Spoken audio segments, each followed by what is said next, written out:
Population d'Owando, je me permets en tant que citoyen engagé et élu du peuple d'Owando en 2017 de m'adresser ici au Parti congolais du travail, ce parti qui semble, avec le recul de l'histoire, n'avoir retenu de la conférence nationale souveraine que la seule date du 10 juin 1991, uniquement parce qu'elle est devenue un jour férié.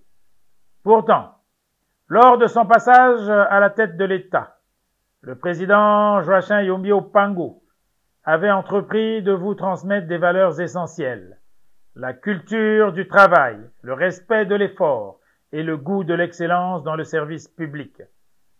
En retour, il fut injustement qualifié de dictateur et accusé de représenter une ligne politique droitière et liquidationniste. Aujourd'hui, fort est de constater à quel point vous avez, paresse aidant, fait collectivement régresser le pays. C'est pourquoi je tiens à exprimer publiquement mon profond mécontentement face aux dérives constatées à Owando ces jours, à l'occasion de la cérémonie de décoration du député nommé du parti au pouvoir, prévue ce dimanche 11 mai 2025. Je voudrais ici préciser que ce dernier soit fait citoyen d'honneur de la ville d'Owando n'est pas en soi l'objet de notre indignation. Les institutions locales demeurent libres de leur choix symbolique. Cependant, cette distinction révèle une réalité inquiétante.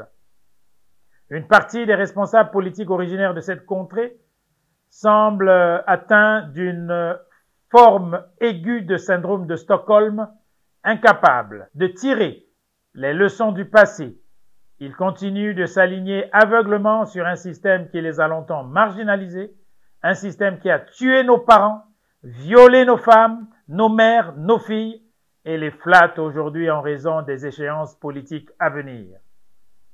Je rappelle à toutes et à tous que nous ne sommes pas en période de campagne électorale. Il est nullement question de soutenir un appel à candidature ou de construire une adhésion populaire forcée autour d'un nom encore non déclaré. Le peuple ne saura être instrumentalisé à des fins partisanes. Il est donc inadmissible qu'Owando, à qui on a tout retiré, soit réduite à un état de ville morte sous prétexte de cérémonie politique.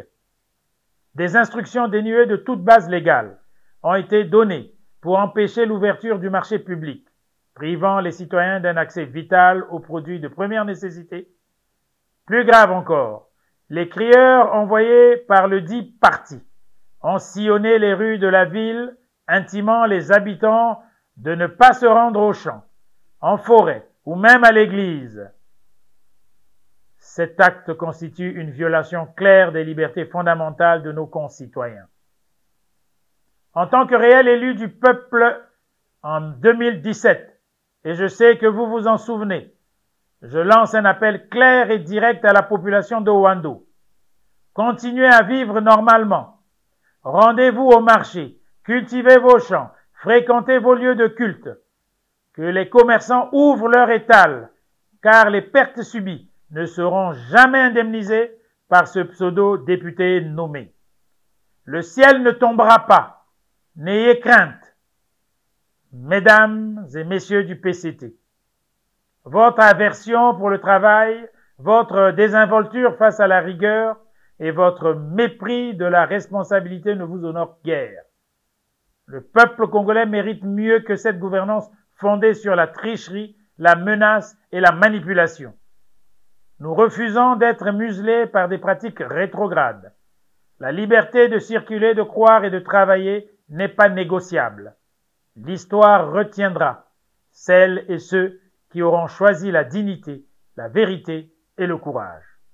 Population d'Owando, réveillez-vous, ne baissez pas les bras et soyez prêts pour changer les choses en 2026 et 2027. J'ai dit.